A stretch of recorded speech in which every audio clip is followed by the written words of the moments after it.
should Mondrian's modern art be displayed? Welcome to Mark and Pete. Here's a thought. Moving in the right circles. Piet Mondrian was an artisan whose work is owned by millionaires, and he inspired modern artistic circles because he painted lots of squares. Yes, an artwork by the abstract Dutch painter Piet Mondrian remarkably has been hanging upside down in various galleries for over 75 years. What an extraordinary discovery. Now, Mondrian, known for his geometrical designs and drawings, is something that is very distinctive, and he pioneered very much a particular modern movement. Now, what I would say here is that the piece in question, New York City 1, is an adhesive tape version of the similarly named New York City painting by the same artist.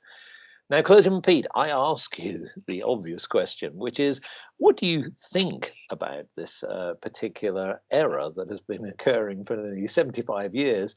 And more importantly, what do you think of his work overall? Well, I think this error of displaying it upside down is part of the art. I think when you talk about someone responding to a piece of art, they are, of course, responding to the initial artist's vision and what he did to produce it. But there are always other people involved, the people who put it on the wall, the owner of the gallery, where they display it, and the lighting. And sometimes with some artists, there's a whole team of people that the artist directs to carry out his orders in order to produce the art. And little imperfections in that are all a part of the art.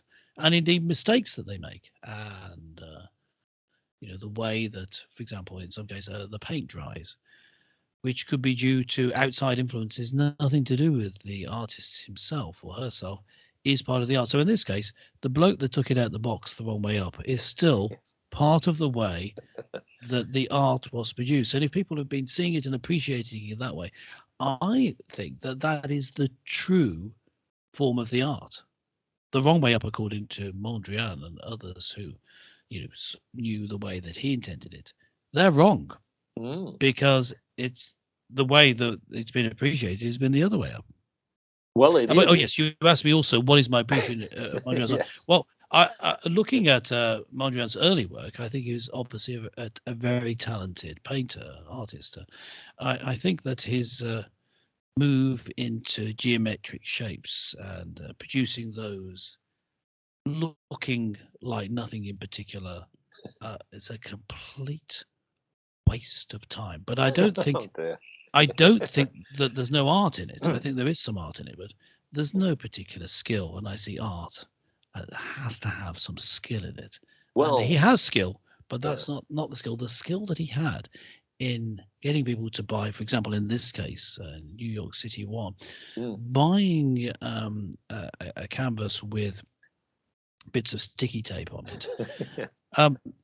I think that the real skill is conning the art gallery and the art establishment and ultimately the general public into believing that this has any sort of value. But in doing that, it has value.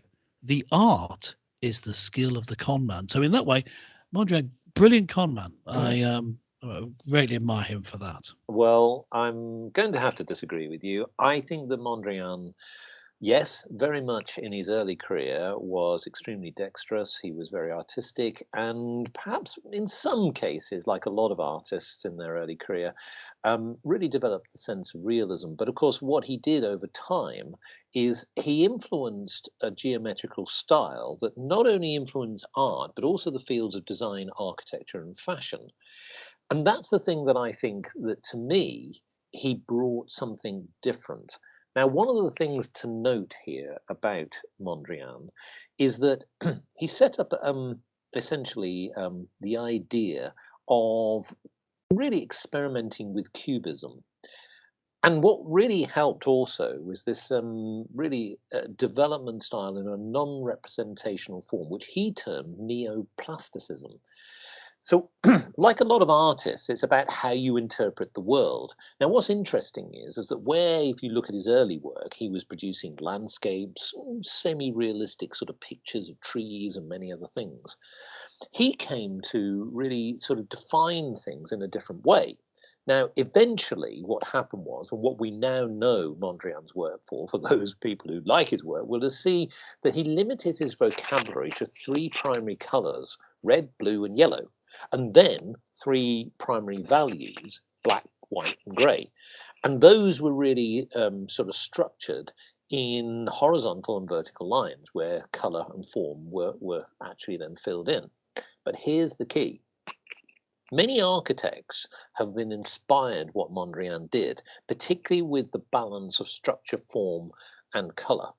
And in many ways, for those people who've looked at art in subsequent years, so basically when Mondrian died during the 1940s, going through the 50s, 60s, 70s, and even 80s, many other artists from graphic design, fashion, and others actually drew upon the inspiration of how you brought in form, structure, and design on magazines, in fashion, whether it be the cut of the cloth, etc. And if you look back through history, I think he has been highly influential in abstract art. And that's why I think that whilst you look at any given piece, you may not like necessarily this particular piece that sadly has been hung upside down, but many of his other work started to sort of experiment with shape and form in a much more geometric, clever way. And that's why I don't necessarily say one particular piece stands out. I think it's his approach that influenced so many other people in other realms of art and design. And that's why I believe that he definitely is an individual that should not be diminished.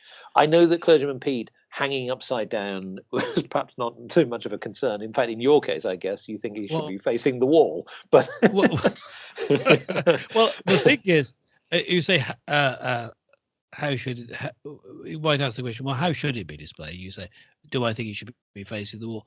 Well, I think it should be displayed however people like it, because I think people's appreciation of art, as I was trying to say, it is subjective, and it is subjective. Like as it was, why shouldn't it be that way? But the very fact that it could be hung upside down and no one noticed shows to me how his real art was being a con man. And what you were saying, I mean, con man, I use, it's sort of a pejorative word to say an influencer, we might call such a person today.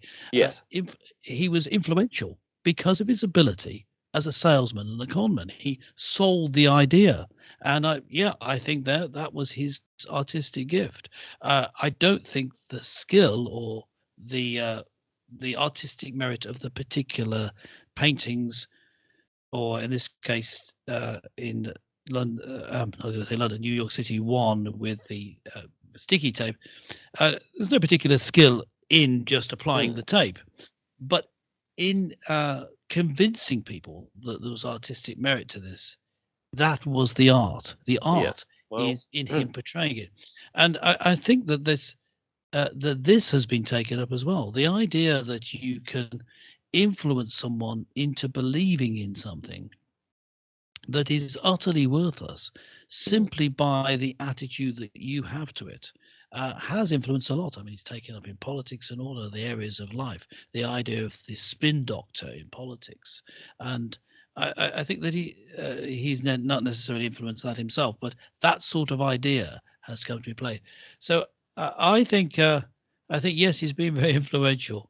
But I don't necessarily think, in fact, I don't think that means he was any bloody good at producing paintings. Well, in fact, I think as he went on his career, he got worse and worse, but managed to convince people he was better and better. And in that way, he was brilliant. Well, of course, he's obviously turned your world upside down. But here's my thought, and that is, if you do happen to find a piece by Mondrian, for goodness sake, send it my way.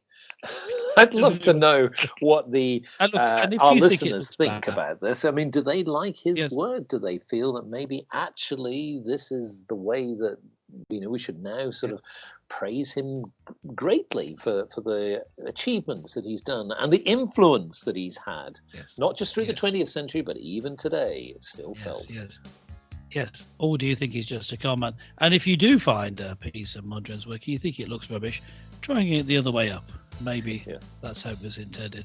Thanks for listening. Remember to subscribe and comment, and don't hold back in the comments. Catch you next time.